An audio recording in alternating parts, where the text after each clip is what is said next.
Top Congo FM 88.4, première radio d'information en République démocratique du Congo. Guerre à l'est de la RDC, coopération en République démocratique du Congo, France, face à face spécial reçoit l'ancien ambassadeur de la République française au Congo-Kinshasa, Bruno Aubert. La vie a repris son cours normal dans et aux abords de la prison centrale de Makala. Les forces de défense et de sécurité sont déployées autour de ce centre pénitentiaire. C'est le bourgmestre de la commune de Selembao qui l'annonce. Entre-temps, le bilan définitif de l'incident enregistré aux petites heures de la matinée n'est pas encore connu. Le vice-premier ministre en charge de l'Intérieur a annoncé à l'issue d'une réunion une communication après le rapport de la commission ad hoc qui est à pied d'œuvre. Cette Kikouni introuvable depuis cet après-midi, l'ancien candidat président de la République a été interpellé par des agents des services, selon ses proches, dans son bureau avec deux de ses collaborateurs. La FDC a dit non à la justice, marginalisation et acharnement. Elle réclame haut et fort sa véritable place dans les institutions de la République. Son autorité morale Modeste Bahati a animé une conférence de presse aujourd'hui.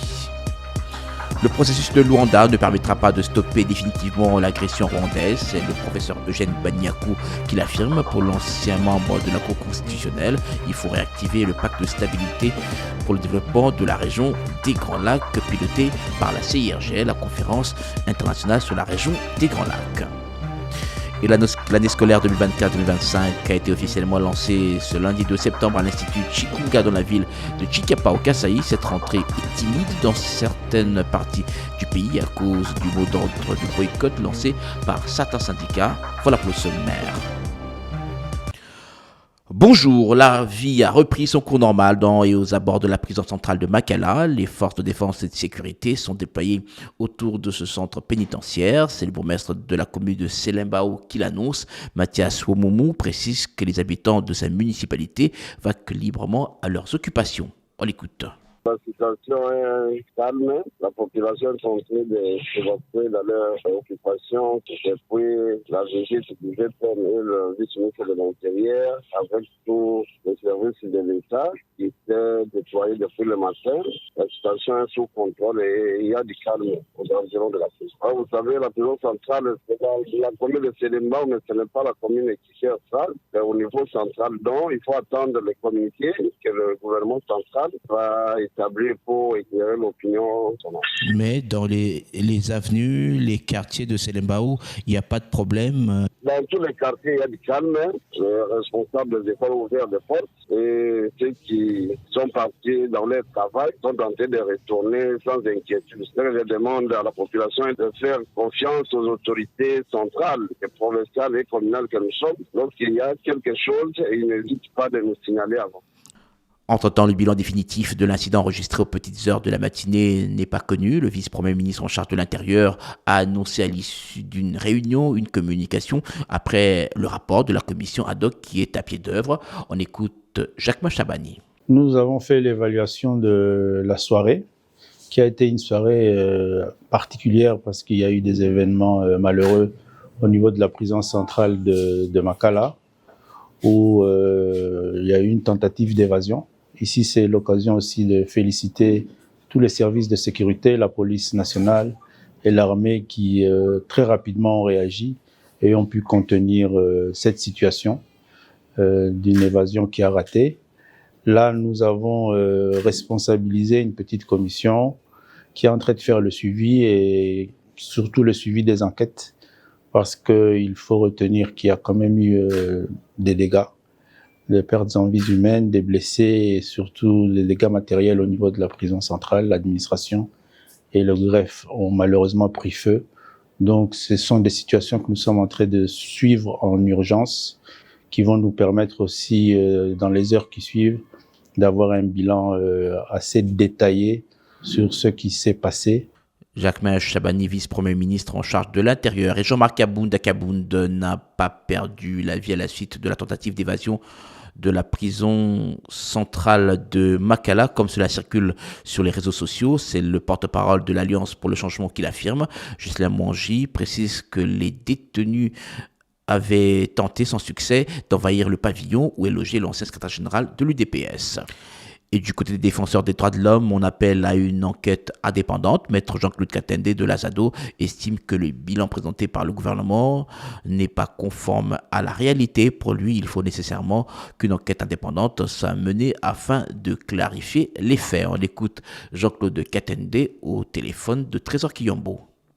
Je rappelle d'abord que l'évasion, qui est une infraction en République démocratique du Congo, dans d'autres pays du monde, elle n'est plus une infraction parce que l'État a l'obligation de tout faire pour que les prisonniers soient maintenus en prison. Ce qui est arrivé, nous les condamnons fermement. Le fait qu'il y aurait eu des assaillants qui sont allés pour libérer certaines personnes qui sont en prison, mais nous ne pouvons pas comprendre qu'il y ait autant de morts tels que nous l'avons vu sur les différentes vidéos qui circulent. La version du gouvernement ne corrobore pas avec les images qui sont en train de passer. Les bilans présentés par les officiels ne reflètent pas la réalité d'après vous? D'après nous, il y a des images qui ne montrent pas qu'il y a eu seulement 2 morts, comme on l'a entendu par d'autres voix officielles. C'est pour ça que nous estimons que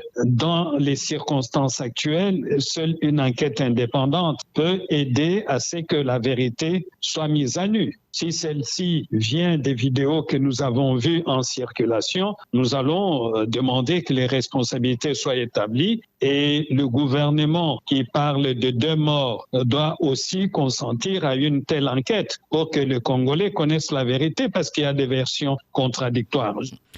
Maître Jean-Claude Katende au téléphone de Trésor Kiyombo. Et on parle d'inspection systématique en cours de tous les dossiers en instruction au parquet général près la cour d'appel de Kinshasa Gombe. Avant de s'y rendre, le procureur général près la cour de cassation a réuni plusieurs hauts magistrats de son office. Nous allons reprendre nos bonnes habitudes de descendre sur le terrain pour accomplir une de nos missions, la redynamisation des différentes inspections dont les offices inférieurs, a affirmé Firmin Vondé, procureur général près la cour de cassation. Et puis cette Kikuni est introuvable. Depuis cet après-midi, l'ancien candidat président de la République a été interpellé par des agents des services, selon ses proches, dans son bureau avec 2 de ses collaborateurs. On écoute Maître Ramazani Chabani, qui est avocat de cette Kikuni.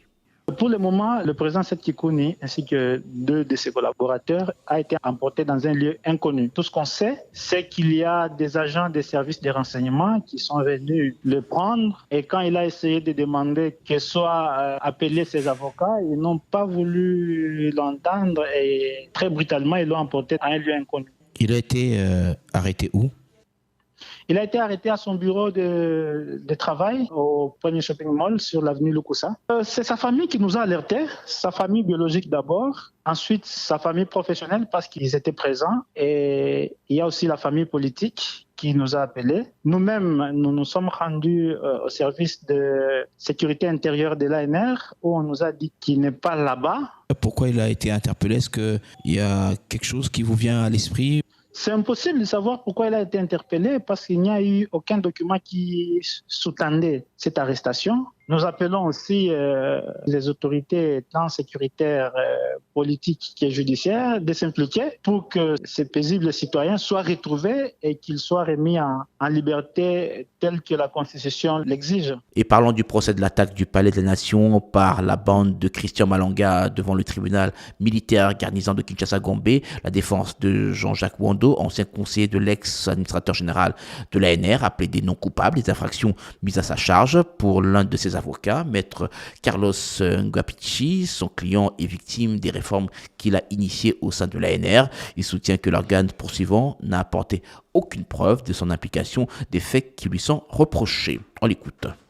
Nous avons conclu à cette thèse parce que nous sommes rendus compte que la façon dont l'instruction a été montée dans la phase préjudicielle, ça nous donne l'impression qu'effectivement, il y a la main noire derrière le ministère public. Parce que si le ministère public avait le main libre, il ne pouvait pas amener notre client devant les tribunaux d'essayant. Étant donné que non seulement que pendant la phase préjudicielle, l'histoire du véhicule n'avait jamais été abordée. C'est pour la première fois que le ministère public est venu avec la thèse du véhicule qu'aurait mis Jean-Jacques à la disposition des assaillants. Et là, Les seuls témoins qu'il avait cités, qui est M. Youssouf, il a soutenu qu'il n'a jamais vu ces véhicules-là et il ne connaissait pas Jean-Jacques Ourondo. Donc c'est tout à fait normal que nous puissions conclure qu'effectivement, il y a des tirets de ficelle dans ces procès. Le ministère public n'a apporté aucun élément de preuve à charge de Jean-Jacques Ourondo. L'instruction a été menée pendant 3 mois et à ce jour, nous venons de plaider l'affaire. Nous sommes restés impatients de voir ne serait-ce qu'une seule preuve et le ministère public est resté dans l'impossibilité manifeste de nous apporter toutes ces preuves-là. Raison pour laquelle nous avons plaidé non coupable de toutes les accusations mises à charge de Jean-Jacques Ourondo. Aucune d'elles n'est établie. Et Jean-Jacques Ourondo est innocent. S'il est ici, c'est par les caprices des services, c'est par les caprices des politiciens qui ne veulent pas voir sa tête dans les services ou à côté du chef de l'État. Je vous rappelle que les droits, c'est un instrument du pouvoir politique.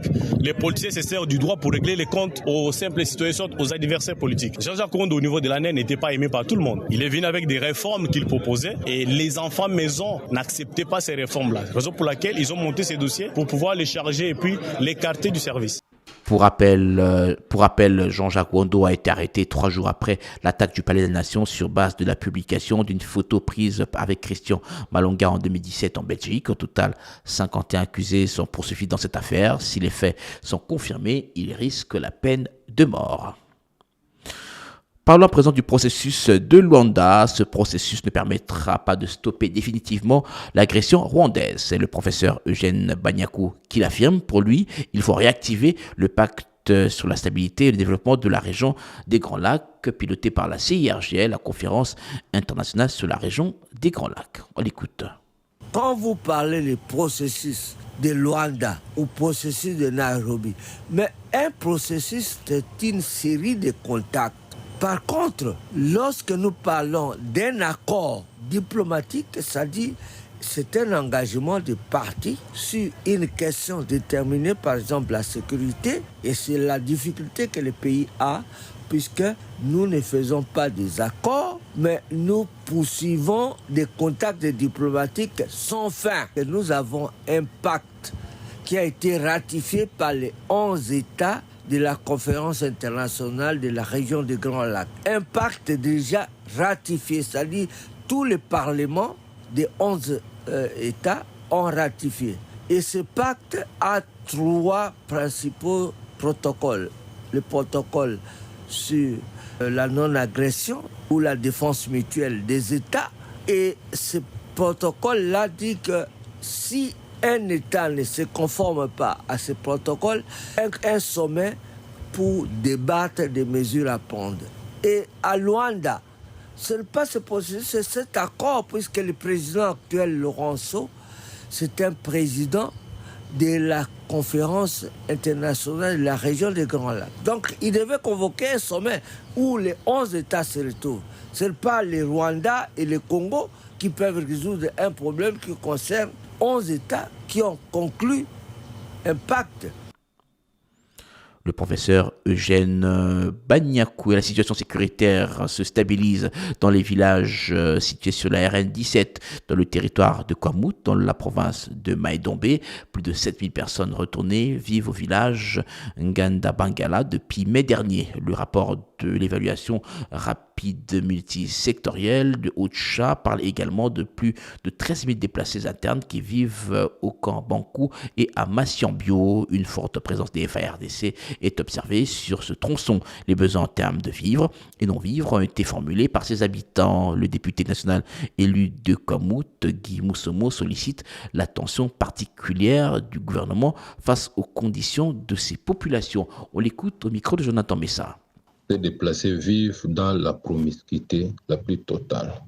En plus, dans leur village, écoles, hôpitaux, maisons ont été détruits, si pas saccagés. Cet état de précarité met ces déplacés dans les conditions de paupérisme exécrable. C'est ainsi que nous sollicitons auprès du gouvernement central et provincial du Maïdombe de regarder avec un œil attentif cette situation en reconstruisant ou en réhabilitant des hôpitaux et centres de santé, des écoles et autres infrastructures détruites suite à l'insécurité provoquée par la milice Mobutu. Et c'est tout que nous allons entrer dans une session budgétaire. Nous demandons au gouvernement d'aligner un crédit consistant pour cette fin. Le député national Guy Moussomo au micro de Jonathan Messa. Et puis parlant de ce dialogue pour obtenir la cohésion nationale à l'initiative du leader de l'ECD et diversement commenté au sein de la classe politique congolaise, pour Thierry Mosenepo, cadre de l'Union sacrée, on ne peut amorcer une discussion que si les opposants acceptent les résultats des élections de 2023 et stoppent leur plan funeste d'endeuiller les Congolais à travers des alliances avec les agresseurs. On écoute Thierry Mosenepo. Le chef de l'État n'a jamais été contre un dialogue. D'ailleurs, tout le monde le sait, Félix Tshisekedi est un artisan de la paix. C'est toujours celui qui a su tendre la main lorsqu'il le faut pour qu'il y ait cohésion nationale. Mais comme vous le savez, pour que vous puissiez cheminer avec quelqu'un dans un voyage, il faut que vous ayez une même vision. Or, aujourd'hui, la vision de ceux qui sont en face ne corrobore d'aucune manière avec la vision que le chef de l'État a en ce qui concerne le développement de ce pays. Parce que déjà, d'une part, on a M. Martin Fayulu notamment, qui jusqu'à aujourd'hui continue à croire qu'on lui a volé une victoire, alors que réellement le peuple ne lui a pas fait confiance. Vous avez de l'autre côté d'autres gens qui sont en train de pactiser avec le Rwanda pour tuer des Congolais et vont eux aussi solliciter un dialogue. Cela ne peut pas s'expliquer. Donc la question de la cohésion nationale n'est pas une question qui peut se décider autour d'un dialogue, mais c'est une question essentielle et automatique pour tout Congolais qui aime ce pays. La cohésion nationale doit être un état d'esprit qui doit animer tous les Congolais en ce moment où nous sommes agressés par le Rwanda. Mais un dialogue va faciliter cette cohésion. La vision d'un dialogue doit être une vision qui nous emmène tous vers un même sens. On n'a pas besoin d'un dialogue pour que l'on sache que nous devons être unis pour bouter hors du territoire national cet ennemi. Et pendant ce temps, la FDC a dit non à l'injustice, marginalisation et à l'acharnement. Elle réclame haut et fort sa véritable place dans les institutions de la République. Son autorité morale a animé une conférence de presse pour calmer les différentes fédérations du regroupement après nombreuses plaintes enregistrées du fait de n'avoir pas tiré avantage de leur dur labeur lors des élections de décembre 2023. À propos du dialogue, le professeur Modeste Bahati pense que toute initiative qui conduit à la paix au pays est la bienvenue, mais devra, si le dialogue aura lieu, se faire autour du président de la République.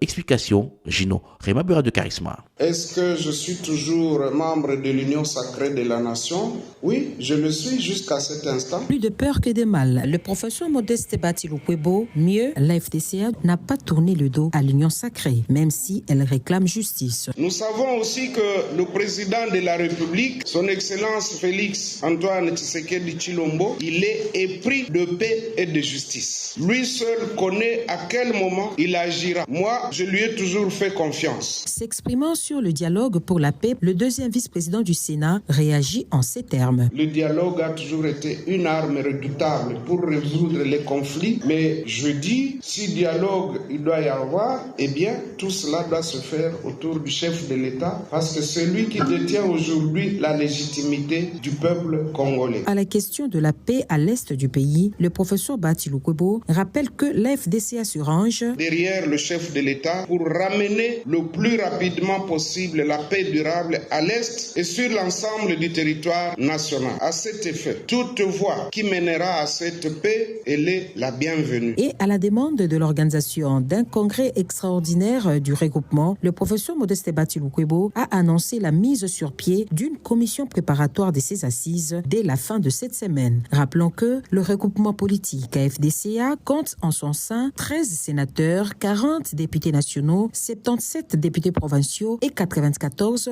conseillers communaux. Gino Réma-Bura de Charisma. Et puis les conseils communaux de la RDC réclament le paiement de 8 mois d'arrêt de leurs émoluments. Ils ont organisé des marches à travers le pays, à l'exception des provinces où état de siège. D'après Willy Nzembela, les conseils communaux resteront devant le cabinet de la chef du gouvernement jusqu'à son retour à Kinshasa. On l'écoute. Nous voulons tenons à préciser que cette marche a été pacifique. Nous avons quitté du palais du peuple jusqu'à la primature et dans toutes les 26 provinces, les conseillers communaux ont manifesté, ils ont marché, sauf les provinces sous état de siège où les conseillers ont fait juste une déclaration politique devant les cabinets de travail de leur excellence gouverneur de province. Pour nous de Kinshasa, nous y resterons ici sur place, toute la délégation ici présente jusqu'au retour de la première ministre que nous ferons 3 jours et 3 nuits de façon à ce que le gouvernement puisse trouver solution à nos problèmes. L'organisation des élections des bourgmestres et bourgmestres adjoints ainsi que des conseillers urbains. Depuis que la première ministre a fait une note demandant au ministre des Finances et celui des budgets de doter de la CENI d'un montant de 59 millions pour l'organisation de ces élections, rien n'a bougé, rien n'a filtré. Et nous sommes aussi là pour réclamer le paiement des émoluments. Nous faisons 8 mois que nous n'avons jamais été payés depuis notre installation par les télégrammes du ministre de l'Intérieur à l'époque, ni frais d'installation, ni frais de fonctionnement. Cette situation qui met en péril la dignité et l'honneur des élus conseillers communaux dûment voulus par l'article 10 de la loi sur les ETD. Nous exigeons de notre gouvernement une prise en charge décente et urgente. Nous ne quitterons pas la primature sans que les solutions immédiates soient trouvées. Et puis, il lance des cris de détresse aussi, les conseils communaux à Mbandaka, dans la province de l'Équateur. Ils ont organisé une marche et ils ont également lu une déclaration. On écoute à ce sujet le conseil communal de Wangata, Moïse Ingangue, au micro de Rachel Inosiwe. Avant toute chose, nous tenons à vous remercier pour l'organisation des élections des conseillers communaux en République démocratique du Congo. Cependant, depuis l'organisation de ces élections, il y a aujourd'hui 8 mois que nous ne sommes pas pris en charge par le gouvernement de la République démocratique du Congo. Réclamons ce qui suit. L'organisation des élections immédiates de bourgmestres et de bourgmestres adjoints ainsi que des conseillers urbains pour nous permettre de remplir loyalement les attributions en qualité de représentants de la population à la base. Le paiement de nos frais d'installation et frais de fonctionnement et nos émoluments de 8 mois. Avec nos hommages le plus déférents, nous vous supplions de sous-invoquer pour la crédibilité de la démocratie de notre pays.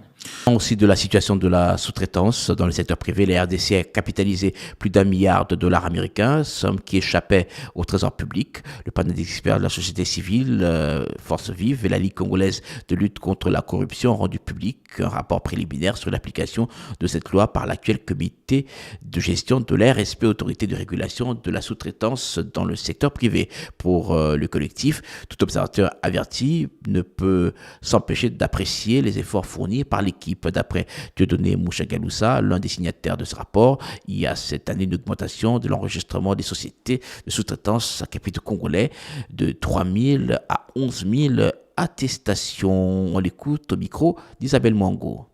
L'avènement de l'équipe actuelle en novembre 2022, l'équipe qui est dirigée par M.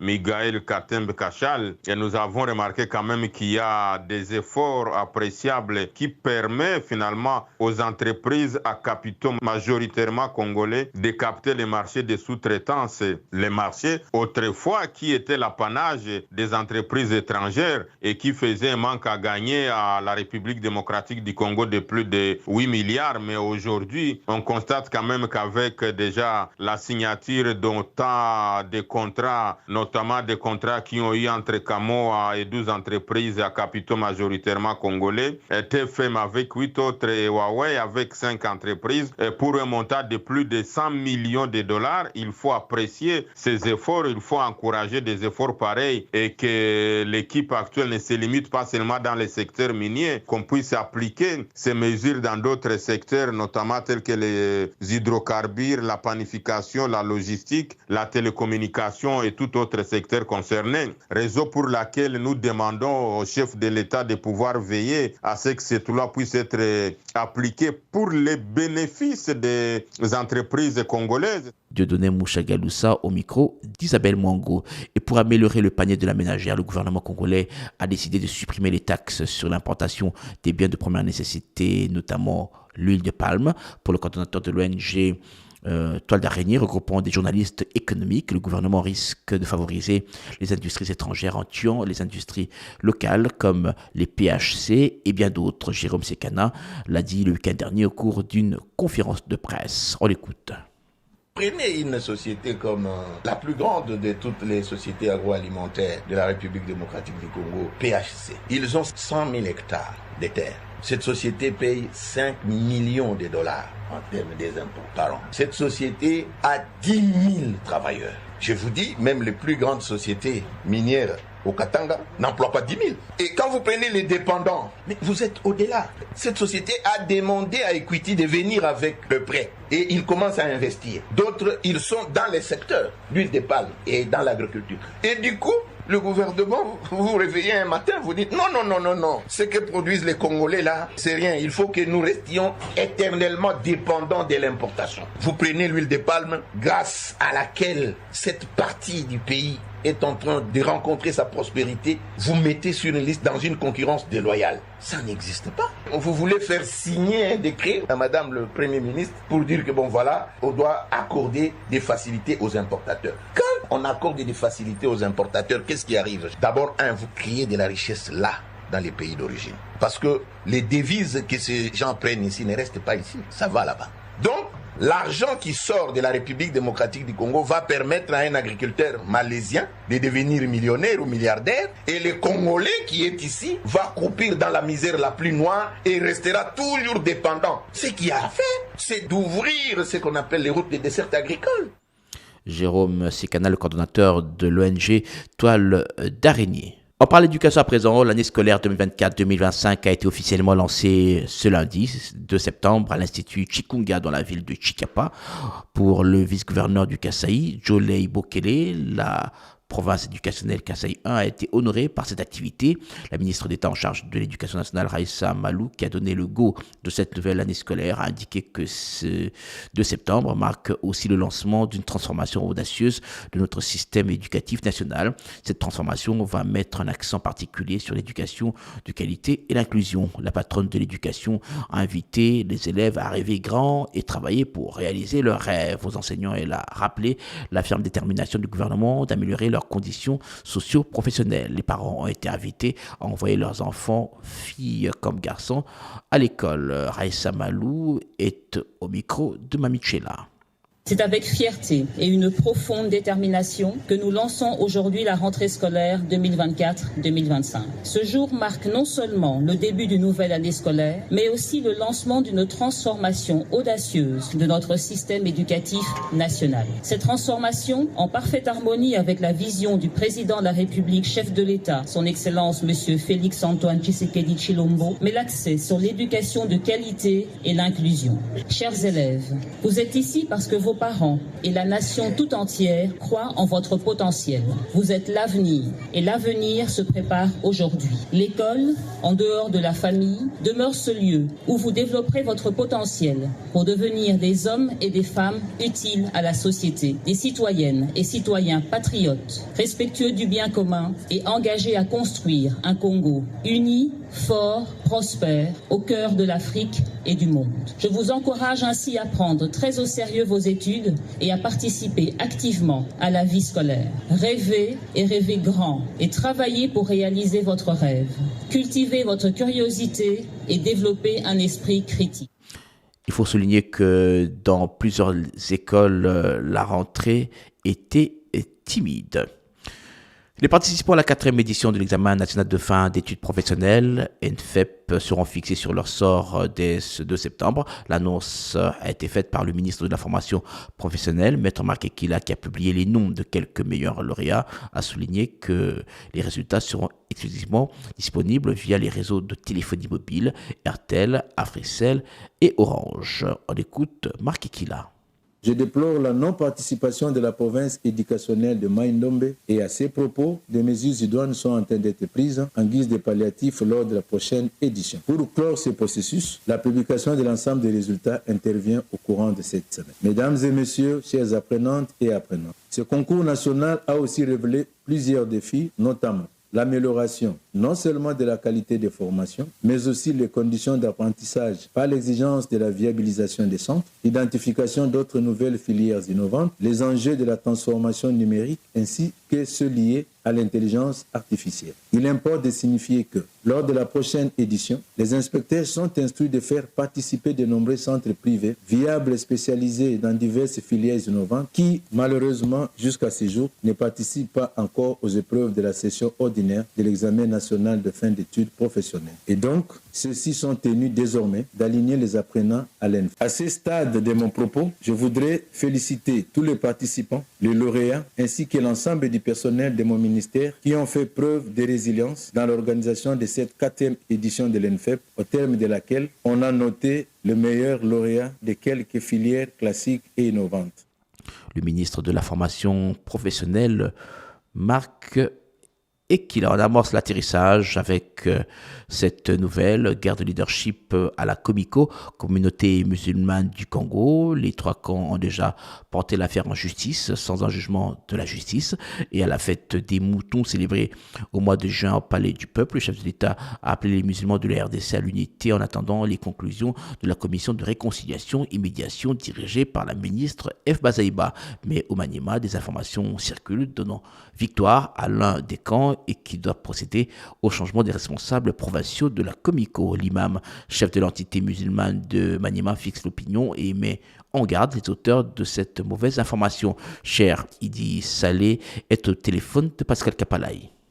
La Comico Maniema était très calme et chacun gardait sa position initiale en attendant les invitations pour l'Assemblée générale qui sera tenue bientôt à Kinshasa. Fort malheureusement, il y a certains membres du gouvernement provincial du Maniema qui, nous connaissons leurs manœuvres dilatoires depuis longtemps, à travers leurs sentiments et amour tribal, qui cherchent à tout prix que leurs frères gèrent cette communauté par défi et à piétiner même les démarches faites par les chefs de l'État congolais de mettre fin au conflit qui traverse la Comico en République démocratique du Congo. Se sont donné du courage de confirmer les usurpateurs comme responsables de la Comico Maniema. Si ils sont capables, messieurs les journalistes, de résoudre ces conflits, ils devraient tout d'abord commencer par les sommets en chassant l'imam représentant légal de la Comico, Cheikh Youssouf Djibondo Kapepi, au siège social de la Comico à Kinshasa, et puis finiront par les animateurs de la province du Maniema. Nous invitons les membres du gouvernement provincial du Maniema de bien se renseigner à leur hiérarchie pour savoir ce qui est de l'évolution de ces dossiers et d'accomplir ce que la population attend d'eux. Top Congo FM 88.4, première radio d'information en République démocratique du Congo. Ce journal est complètement terminé, mise en onde grâce Lema. Merci à Dani Zayubi qui a permis la diffusion de ce journal sur YouTube et Facebook. Merci à Rachel Inesio et Eric Koki qui ont écrit ce journal avec nous. Merci à Pascal Kapali qui était à la réalisation. Merci à vous d'avoir bien voulu nous écouter. L'actualité continue sur www.topcongo.live et sur les réseaux sociaux. À très bientôt. Top Congo FM 88.4, première radio d'information en République démocratique du Congo.